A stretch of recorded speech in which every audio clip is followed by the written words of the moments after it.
Awkwafina! Our next guest is a humanitarian, producer, author, and an advocate for women. Her series of children's picture and chapter books is called She Persisted. You can find the books online and in stores. Please welcome Chelsea Clinton, y'all.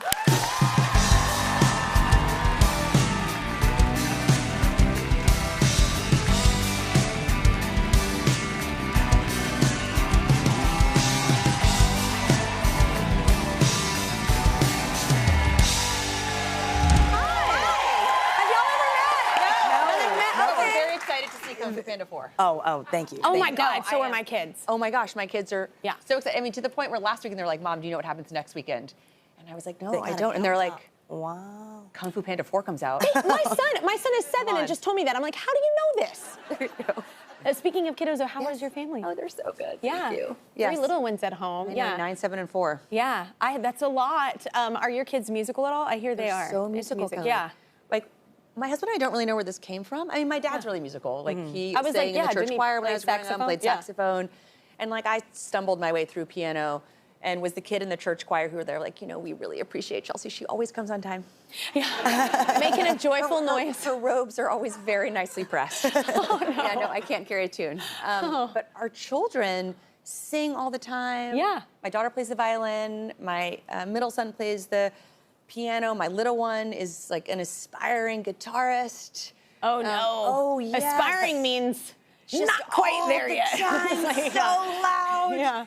He told me last week that he wanted to be a very spicy rock star. Okay. And I was like, whoa, we needed the 5 spices. Five spices. What does that mean? My daughter last night said, I want a juicy story. And I was like, what? Who are you, Bravo? I was like, yeah. It was like, come on, like one adverb, juicy one adjective. story. What is this? I know, it's weird. I don't know. I love that they're into music, though. It's good for them. They're so into music, yeah, and they sing all the time. So what do you love about New York City and this? Because I remember you were like, you and your mom were on the show, and you were like, you should move here. And I was like, okay. We were like trying to like proselytize and convert you, and now we were successful. You're welcome, everyone. You're welcome. I love it. I love New York City. It's such a great place to grow up. It's cool to raise your kids here. It's awesome. Like, I came to New York, goodness, 20 years ago, and I felt like I was home. I mean, I'm not, I hope, one of those insufferable New Yorkers who doesn't think it's, you know, the only place on earth. Like, it's nice to go visit other places. Yeah. But this is home, and there's really, as they say, no place like it. Like, I love the density of life and sounds and people and dreams and ambitions, and it's just so vibrant, and I find it incredibly like energizing and inspiring. I'm ADHD, so this is great. This is like so good for you. Yeah, I mean, everywhere you look. Squirrel. Yeah, it's something going on. Squirrel. Yeah. Also, like, you're talking about the botanical gardens earlier. Like, it's beautiful. And everything is so family friendly. Like the botanical gardens, the zoos, like the Philharmonic has an amazing program for kids. Museums, like, everything. Museums, like it's just awesome. Yeah, and they always have something random and fun going on, I feel like, for kids. Did you love the city life here? You love that? I love this. I mean, I love the city life, but I think it's also like a lot of pigeons and, you know, activity. Yeah. But you make up stories about the pigeons, right? Like, we have so many stories in our little park about the pigeons and the squirrels. I thought that sparrows were baby pigeons. You know what? Like, you had to learn about the story of life somehow. Thank you. Exactly. That's what I said. Yeah, there you go. There you go. A pigeon just scared the crap out of me, by the way, last night outside. I was taking my dogs out, and it's the sound, you know, you didn't see it coming, but you heard it, and you were like, ah! It was like Batman. It's also like it's the heads. It's just little heads. Well, now, Spies in Disguise, do your kids like that movie? What?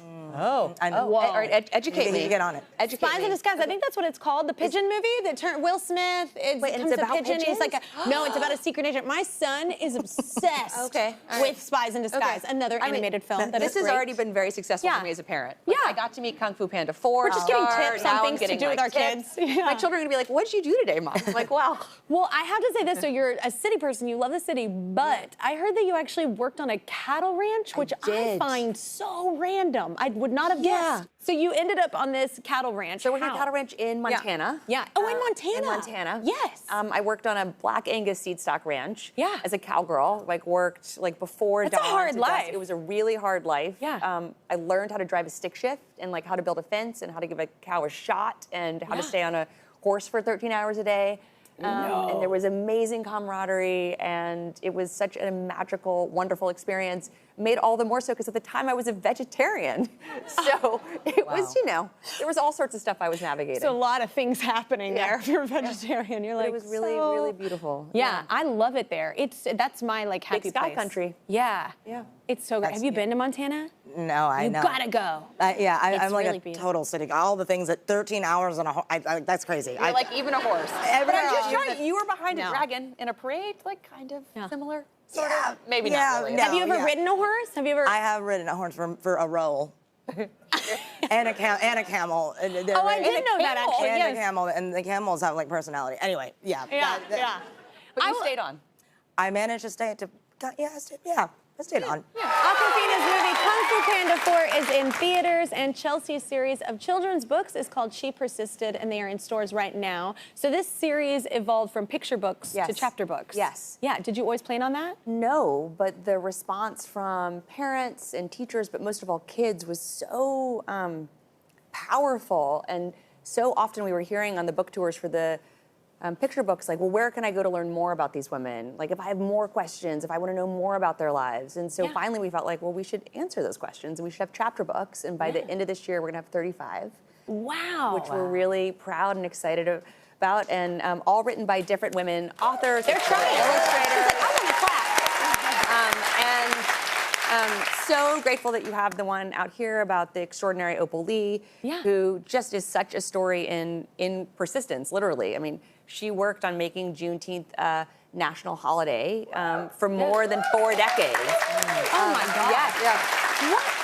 I have 2 questions. Like, what made you want to start this series as part 1? And then 2, like, how do you choose? There's so many amazing women, like people you can cover, right? Yes. So this series was started partly because I was a mom, actually, of a daughter and a son at the time. It was when my middle son was just a few months old. And I was thinking, why are there not more books centered on women and girls and told through our voices? Like, even most of the books that we were reading about animals, it was like George or Sam does this. Yeah. And I was like, where's Kelly? Yeah. Or Awkwafina or Chelsea? Like, what? Like, why are we gendering the cows and the frogs? Yeah. And I just kept looking for these books, and then finally I thought, well, I'm gonna write these books. Yeah. Because I want my daughter, but also my son, and then my sons to grow up with stories of really extraordinary, powerful, inspiring women. Activists, yes, but also athletes and politicians and artists.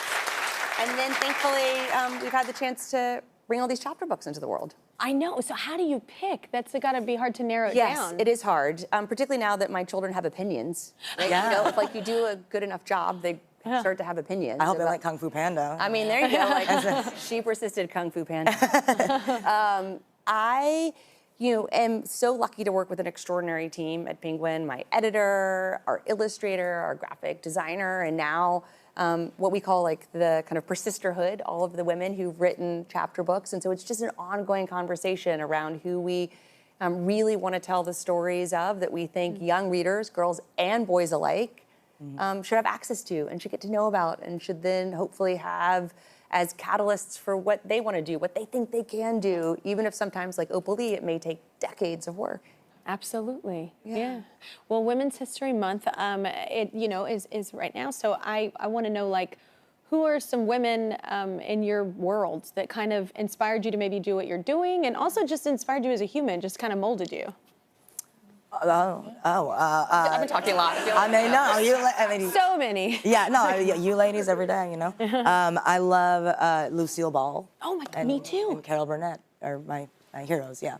Lucille Ball was one of mine. That was literally who I was about to say. Yeah. I was going to say Lucille Ball. Barbara Streisand was one that I really loved. Oh, yeah. Yeah, and Meryl Streep. Those are like 3 women that I like really loved, that were like very powerful in the roles they got to portray. It was really inspiring. But Lucille Ball, man, to make someone laugh like that, but also it had so much, that comedy, I feel like, had darkness as well, and it was okay, and like even culturally, like how there were 2 totally different. That was a random show for that time. Yeah, you can like understand what's going, like people will laugh at Lucy and not know what she's saying, like in different languages, you know what I mean? Like she's universally. The physical comedy, it's all, I love her. It's so great. What about you, Chelsea? Oh gosh, well certainly, certainly my mom and my grandmothers. Yeah. But also, I think just because we were talking about She Persisted, I'm incredibly inspired by Coretta Scott King, who I think too often is thought of as only Dr. King's widow, even though she was a really powerful civil rights leader in her own life, including through using her music. Yeah. Through using her voice quite literally to bring kind of more people into the movement. And then certainly after her husband's assassination, she just kept working to, she said, both preserve and advance progress. And so she's someone that I find incredibly inspiring because even though she knew she was always going to be seen as kind of Dr. King's widow, she was incredibly proud of her partnership with Reverend Dr. Martin Luther King Jr., but also so determined to put her own stamp on history, and she certainly more than did. Yeah. I love that you're doing these books too because, you know, our kids get to read them and find out, you know, these figures in history. And then I think what's incredible about the entertainment industry is that they get to play. I just interviewed Annette Bening the other day, and you know, in Naya, like playing this incredible woman that did such an incredible thing, and I would have never known about this incredible woman had she not. I'd missed it in the news, like, you know. So it's incredible how it all can work together. You know what I'm saying? Like people in the limelight can highlight people that are just historically killing it and doing things that are incredible for humanity and showing us what we're capable of. And then people are like imitating life, and then all of us learning in that sense, and especially reading. It's such an important thing. You know, they're reading anyway. Why not, you know, be reading? They're starting that whole process in their like libraries in their rooms. Like, why not feed them with all these incredible people doing incredible things? Well, and one of the things that was important to us in the She Persisted series was also to have their childhoods highlighted.